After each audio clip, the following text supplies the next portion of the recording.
দিদি তাড়াতাড়ি চল দিদি, ননদিনী কথা আটকে গেছে। আরে ওর কথা তো এমনি আটকে যায়।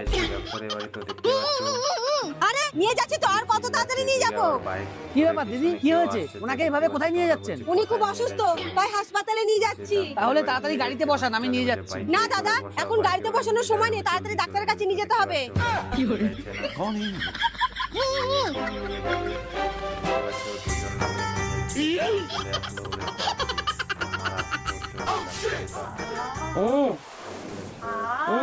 ডাক্তার বাবু একটু ভালোভাবে দেখবেন, ননদিনী মোটা হলো ভেতরে ফাঁপা, ছোলা বের করতে অসুবিধা হবে না।